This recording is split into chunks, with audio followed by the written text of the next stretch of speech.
Hello and welcome to this edition of Arlington Public News. Our regular anchors, Paul Whalen and Michelle Marino, could not be here tonight. I'm Hannah Perlmutter. And I'm Brenda Mahoney. At Arlington Public News, we bring you stories of interest to Arlington and surrounding communities. In tonight's newscast, we discuss the issue of depression among older adults. We talk to an emergency manager about our state's preparations to confront Ebola, and we learn about an organization bringing mothers together to stop climate change. Plus, a special Arlington Sports Playoff Spotlight. That and more coming up next. Stay with us.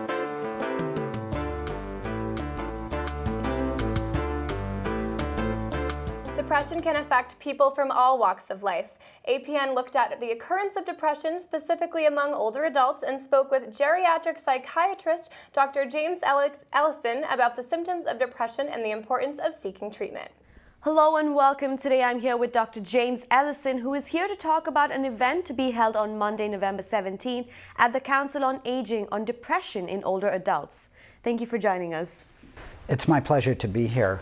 All right, so we'll get right to it. Could you please give us a brief background of your profession? A geriatric psychiatrist works with older adults, usually 65 and older, but of course we also work with younger adults who have similar kinds of problems. And the specialty of geriatric psychiatry is especially focused on helping people with problems with mood or with cognition, which is thinking, memory, executive function, and so on. So now we have an event coming up on Monday, as we mentioned. What can we expect? Well, the event that's coming up is at the Senior Center in Arlington. The screening event is going to be an hour and a half at the Senior Center at 12 to 1:30 on Monday the 17th. And during that time, first I'll give a brief talk to the group about depression. And then my colleagues and I will administer a brief questionnaire, about 15 questions that we use to help identify who might be in need of more intense treatment for depression to help them feel better. Depression is a very serious problem in our older population. It affects 2 to 4% of older people. And it's the most common cause of suicide, but it's also a cause of medical disability and much suffering. So we like to help identify depression at an early stage so that we can steer people towards appropriate treatment. Right, now we're talking about depression. That's a lot of people deal with it. What kind of symptoms should people look for if they should or want to attend this event? Well, the hallmark of depression is what we call anhedonia, or the loss of enjoyment. Along with that reduced pleasure in life, the other symptoms that are common in depression are changes in sleep, appetite, energy, concentration, motivation. And sometimes when depression is more severe, people lose the will to live and they think about harming themselves or ending their lives. In some very severe cases, there are even symptoms of psychosis, hearing voices or having frightening beliefs that are untrue. But most of the people with depression are not that severe. Okay, and where can people register for this event? Well, anybody who's interested in attending the event can call the Arlington Senior Center and let them know that they'll be coming. And is there anything else that you would like to add that our viewers should know about this event or just depression in general? The most important thing that I'd like to add is that depression is a very treatable illness. It's not a part of normal aging, and it robs the later years of enjoyment. So anybody with depression can be identified, and we can help steer them towards treatment. Okay, great. Thank you so much. This was very helpful. We would like to thank Dr. Ellison for sharing information about this event with us. We hope you found our conversation helpful. As a reminder, Dr. Ellison will be hosting a depression talk and screenings at the Council on Aging on Monday, the 17th of November from noon to 1:30 p.m. For Arlington Public News, I'm Akriti Jagmohan. Thanks for joining us. Mothers Out Front is an organization of mothers, grandmothers, and caregivers actively addressing climate change and its effects on future generations. News producer Peter Bermudez talked with the group's leader, Ann Goodwin, about its goals and the importance of what they call mobilizing for a livable climate. News of climate change these days rarely offers a silver lining, rarely gives the sense that actions we can take will make a meaningful impact. So allow me to introduce you to the hopeful work of Mothers Out Front, a group that began just early last year in Boston and has since planted chapters across the state, including one here in Arlington. With me to discuss this important work is one of the leaders of Arlington's chapter, Ann Goodwin. Welcome, Ann. Thank you. Thanks for joining me. Let's go right to the why. It certainly seems as if there are a number of groups already working to try and tackle climate change. What particular void did the founders of Mothers Out Front feel needed to be filled by a group like yours? Well, I think what they felt was missing was the mother's voice in climate change. So Mothers Out Front was founded by Kelsey Worth and Vanessa Rule, who are two local women who were already very involved in the climate change movement in 350 and in other ways, who began to look at each other and say, where are the rest of us? Where are the moms who have such a stake in this issue? So over kitchen table conversations and such, they founded this group. Not to, counteract what any other group is doing, but just to lift up a voice that's been a little too quiet. Currently, one of the projects that Mothers Out Front is working on is entitled Power Up for Our Children's Future. Its mission is to encourage Massachusetts to be the first state in the Union to commit to meeting its energy needs through conservation, through efficiency, through renewables. And I should say, its new energy needs, yes? That is to say, any above and beyond what current levels are? Well, correct, and above and beyond any structure that now exists. Okay. So working at the state level is obviously a very important part of the mission of Mothers Out Front, but you're also engaging mothers at the household level, encouraging Massachusetts families to switch to clean energy. How do we go about that? What's involved with that switch? So the campaign is specifically about household electricity. Okay.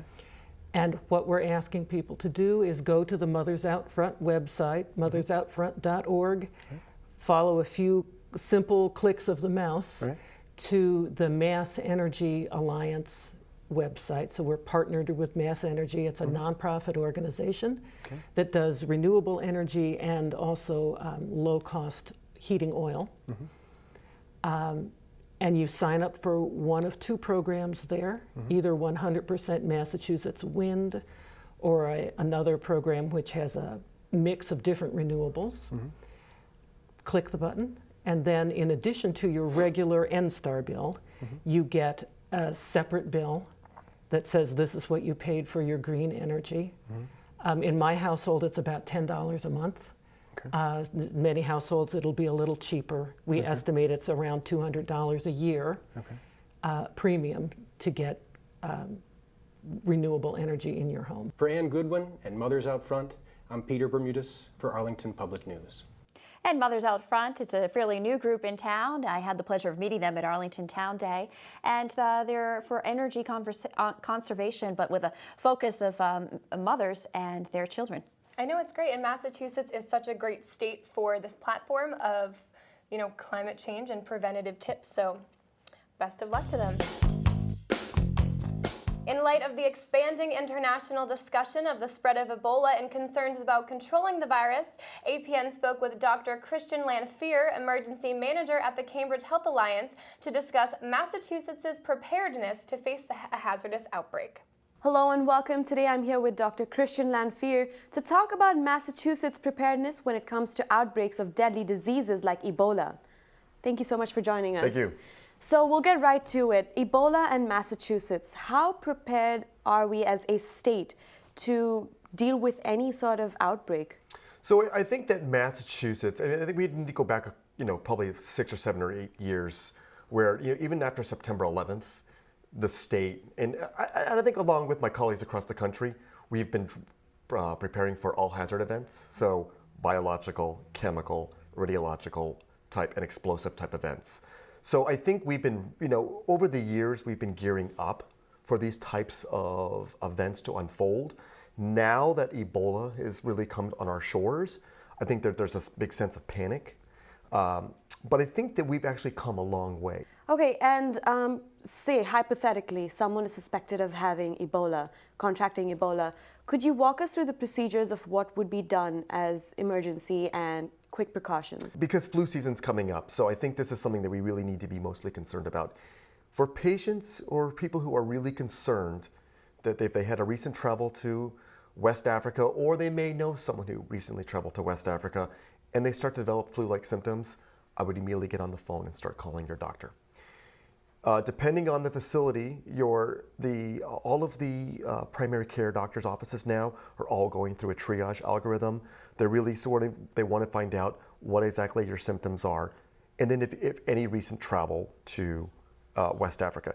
If there is some type of travel, they will then alert the emergency department, and they will encourage you to go to your local emergency department. And you can walk into any emergency department in Massachusetts, and I'm confident that all of our emergency departments now are getting much better prepared to handle this type of event. Most emergency departments around Massachusetts now are really defining who can interact with a patient. At the Cambridge Health Alliance, we're only allowing nurses and doctors. So we're not allowing any of the residents, any medical students, any physician assistants, any other ancillary personnel to come into contact with this patient. We want to dramatically reduce the exposure anyone might have with a patient who's suspected with EVD. So what we would do then is we would have our personnel get into personal protective equipment that sufficiently protects them from head to toe, no skin showing. They will go in, they will do a diagnostic screening with the patient, they'll do a recent travel history, and they'll try to manage any life-threatening events that may be occurring with that patient. If there is a high index of suspicion with this patient, we would then transport this patient to one of our hospitals in Boston, who are much better to manage this. And as of last week, Massachusetts designated 6 hospitals in Boston to be the Ebola centers, which are really focused on defining and managing aggressive therapy for these patients. How can we inform public without spreading any sort of panic, but just to keep them informed on how prepared we are, or in case of any emergency, like what must we do? Important thing is that not to quickly rush too much about information. You're not going to get Ebola from sitting next to someone on a train. And I think, this is the term I've heard a lot lately is, this is now the AIDS epidemic all over again. The way people are being treated was the same way that patients who look like that they may have had AIDS were treated back in the 80s. And so we want to make sure that we really are not, that we're not targeting certain individuals who may look like they're African. So we want to make sure that regardless of where you may come from, we want to make sure that people are not being singled out and are being treated like someone having Ebola when they've never even visited, they've never even left the United States. We want to make sure that everyone's being given the same opportunities. We would like to thank Dr. Lanphier for sharing his insights with us about our state's preparedness to confront outbreaks of diseases. We hope that you have found our conversation to be helpful in providing perspective on this important issue. For Arlington Public News, I'm Akriti Jagmohan. Thanks for joining us. The 4th annual Arlington International Film Festival presented a full slate of powerful films before closing in October. APN spoke with one AIFF winner, Tom Walters, about his film Botso, The Teacher from Tbilisi. It's a documentary capturing the work of an inspiring teacher from the Republic of Georgia. The film won the AIFF Jury Award for Best Documentary. News producer Peter Bermudez sat with Walters to discuss the background of the documentary. We want to give special thanks to AIFF for their contribution to this story. Every October for the past 4 years, we Arlingtonians and our neighbors have been the recipients of a gift that is the Arlington International Film Festival. This year, the Best Feature Documentary Award went to Botso, The Teacher from Tbilisi. It chronicles the inspiring life of Botso Korisheli, born in the Soviet Republic of Georgia in 1931. To label him a musician, a sculptor, and a music teacher, while not lies exactly, would be significantly underselling both him and this film's emotional weight. Joining me today to discuss Botso, the film and the man, is award-winning producer and director Tom Walters, responsible for some 50 documentaries and educational programs, including Botso most recently. Welcome, Tom. Oh, thank you. I'm happy to be here. Thank you. Botso opened this year's Arlington International Film Fest. How was it received? Very well. It's actually mirrored what's happening at other film festivals. The audience just tends to have an emotional reaction to the film because there's a lot of plot shifts in the film, even though it's a documentary, a lot of emotional moments because his life was quite an extraordinary journey. Back to the beginning, where you intersected with Bozzo first. What did you find so compelling about him, his life story? What about that story sort of said, oh yeah, significant commitment of time and energy is worthy to document this life story? Well, I first met him, he taught my daughters violin. They were 6 and 9, and I knew immediately, he was unique, and my kids were getting a lot out of it, receiving lessons with him. But the more I learned about him, his story, I'd hear from other people, oh man, what a story he has, he came from the Soviet Republic of Georgia. His father was a famous actor and Stalin would actually come to his father's performances, so he met Stalin as a boy shortly after Stalin had his father executed. So his life started in such a dramatic way. Later he was considered a son of a dissident, so he had no rights. Eventually they put him on the front lines. He was captured by the Nazis. So there are these stories that were starting to emerge, and I just thought, wow, what an extraordinary, but not just that, who he is as a person is so extraordinary. His method of teaching and his positive attitude towards life after all he's gone through is remarkable, yeah.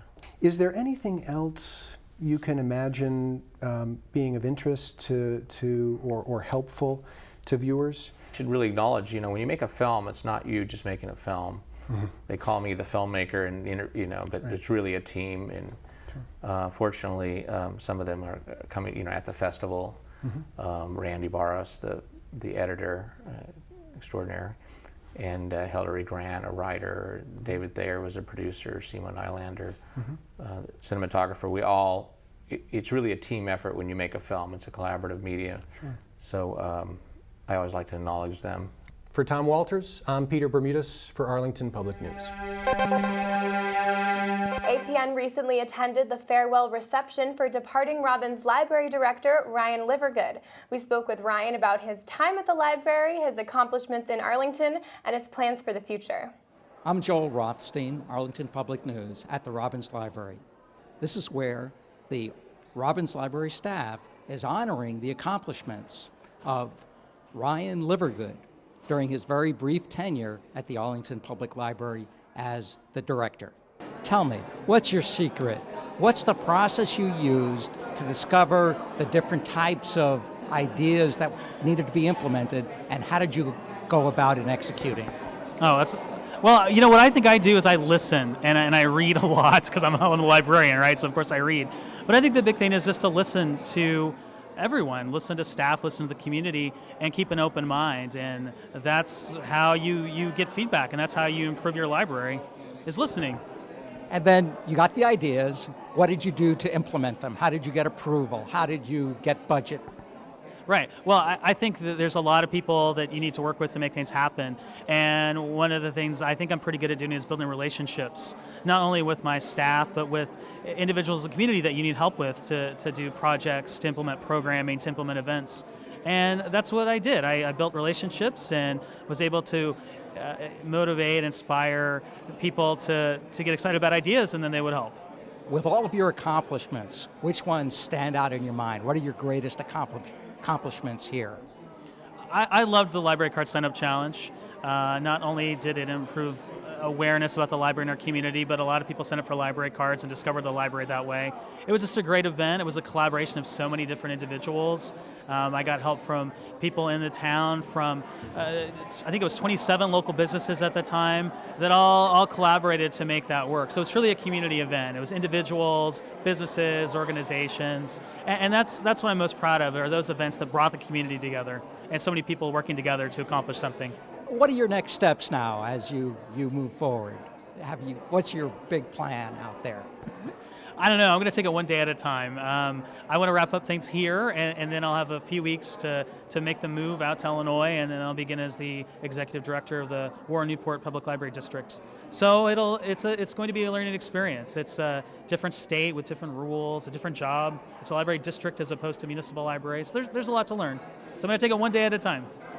I'm sure you're hoping for some tips from the people when you go out to Illinois. What tips, what ideas would you like to pass on to your successor?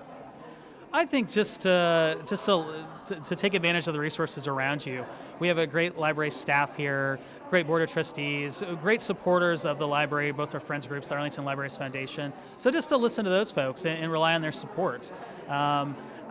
Just being smart about taking advantage of the resources available to you. That would be my biggest, advice, I guess, or words of wisdom. And what message would you like to give to the library patrons, the residents of Arlington, before you leave? Just, it's been a pleasure serving as your library director. One of the things I love is that our community is very passionate about the library. People love the library in Arlington, and it's been a real pleasure serving you. So it's been great, and I really appreciate it. Well, Ryan, thank you so much. It's been a pleasure knowing you, and I wish you the very best of luck. Thank you so much. Thank you. Ryan, we wish you very well in your new endeavors, and thank you very much for all the things that you did here for the Arlington Public Library. This is Joel Rothstein, Arlington Public News. Up next, a sports spotlight focusing on Arlington High School's playoff football game on Friday, November 14th against Woburn. The ACMi players of the game. For Arlington, Frank Roach. For Woburn, Chris Jewett.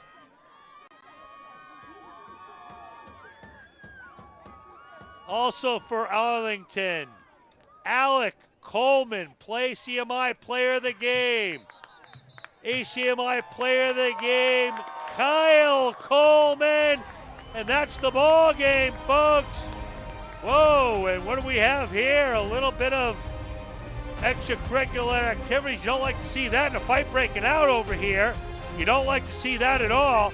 Alec Coleman, Stephen Lakos being led away from by the coaching staff. Arlington wants to line up and shake hands. And cooler heads prevail, and that's the end of the ball game with our final score. Your Arlington Spy Ponders 14, the Woburn Tanners 10. We'll be back in a minute with our post-game show and wrap-up.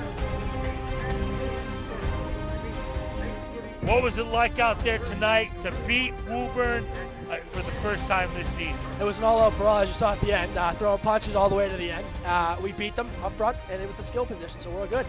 Superstar Lucas Savapos, and Lucas, tell us about what it was out there like tonight. We're just better than them. Chris, another big win for you guys, a chance to go for 8 wins with a win in Thanksgiving. How important is that to you? Very important. We went 9-2 last year. I want to go 8-3 this year. Tell me about the week of practice leading up to this game. One of the hardest weeks of practice we had, and we had a great mindset, and we wanted to keep winning. We knew this wasn't over, and we wanted to get a win. This is my man, Nick Rose. I'll tell you something. I said it all year long. This man is in on every single play. He's a monster. Nick, what was it like out there tonight to beat a team like Woburn? It just feels great to get revenge on them, you know what I mean? But I don't know. We're going to take that momentum moving into AC. Kyle, congratulations on being the player of the game. And tell us what it means to beat Woburn on a night like tonight. Come closer. You're in the camera, buddy. My bad. No problem. It feels awesome getting that revenge on them after they took the Middlesex League from us. Frank, you've been through a lot of wars in your time. Where does this rank up there? Oh, it was awesome. Probably the best game as a whole team effort I've ever played in. It was a blast to play. Do you take a minute on a night like this? This is your last Friday night home game you will ever play in Arlington. I don't want to make you cry, but I'm saying, do you take a moment to reflect on something like that? Yeah, after one of these games, you got to. I feel blessed to play this game, and 4 years has gone by way too quick. For myself, I'm Scott Zwick. For all of us at ACMi, we wish you a happy Friday night. And remember, we are live on Thanksgiving at 9:45 a.m. Bing, bang, boom! Now it's time for our arts and entertainment calendar, highlighting upcoming shows and events. Hear historical tales linking vegetarianism, feminism, abolitionism, pacifism, freedom, and racial equality as Rachel Stark presents the second lecture in the Arlington Historical Society's Women's Work Series on November 18th. See the story of three people brought together by a daily ritual that melts their differences at the end of World War II as part of the IAFF film series at Robbins Library on November 20th. 13 Forest Gallery will hold the opening reception for its 7th annual holiday show, Plenty, on November 21st. This salon-style show features new work by over 50 local artists representing a wide variety of media. Celebrate the power of poetry and song as the Mystic Chorale marks its 25th year with a Sea of Stars concert November 22nd and 23rd. Be part of the tradition of the audience sing-along that features Leonard Cohen's Alleluia and a rousing gospel version of Go Where I Send Thee. November's Photo of the Month is sponsored by Prime, your local butcher shop providing quality meat and groceries to the community. We visited Prime to learn more about what they offer. Hi, we're outside Prime, your trusted butcher, which is the sponsor of our Fall Fun Photo of the Month contest. We're gonna go inside.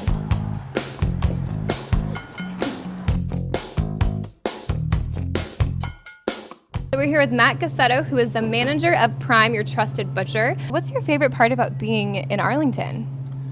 I just like the customer base is really awesome. There's a lot of just people look for a lot of unique things and they appreciate some of like the finer pieces of this industry. You know, people like fine wine, they like artisan cheeses, they know their meat very well, they're very well educated, so it makes our job easier, but it makes it more fun because you're not, you know, you can have a wide variety of products that people actually understand and people actually can appreciate. So it's actually a really nice area. I've worked in, you know, similar in the industry for a long time in a lot of different towns, and this is probably the most well educated and most appreciative of what we do. So it's really fun. We focus on having, you know, the best possible products at all time, and we put that in conjunction with customer service. We cut all of our steaks to order fresh every day. We cut all of our roasts to order. We really focus on making our customers feel welcome. We really focus on the experience and not just having people be a number and they come to the counter and we take care of them and that's it. We really try to build a relationship with our customers. We really try to make sure we cater to their needs and give them the product that they're happy with. You know, like I said, everything we do here is done in the store. We grind all of our own product here. We marinate all our own product. All the prep is done here.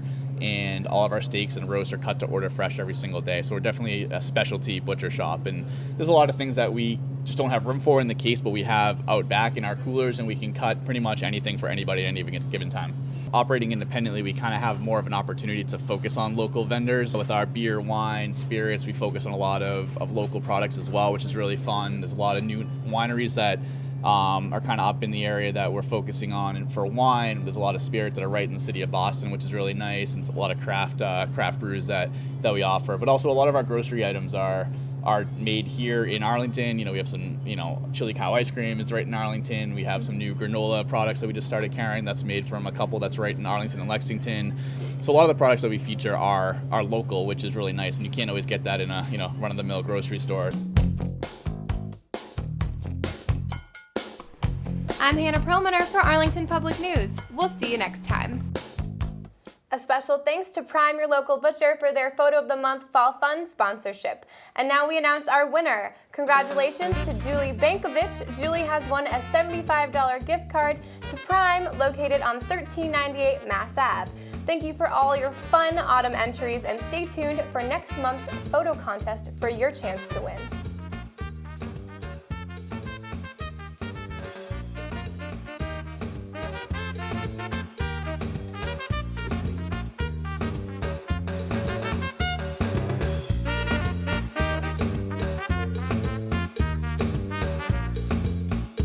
Such a great fall for photos too, and until this week, until the week of the 14th, the leaves were on the trees still, so it was a nice fall. It really was, and I must say this Photo of the Month contest had some of the best entries we've seen so far, so excellent. Set the bar pretty high. Well, Arlington Public News is a production of Arlington Community Media and functions as a gateway for local participation in issues and events of interest to the community. You can follow us on Facebook and Twitter, and you can find our latest segments on the web at news.acmi.tv. Please join us next time for another edition of Arlington Public News. I'm Hannah Perlmutter. And I'm Brenda Mahoney.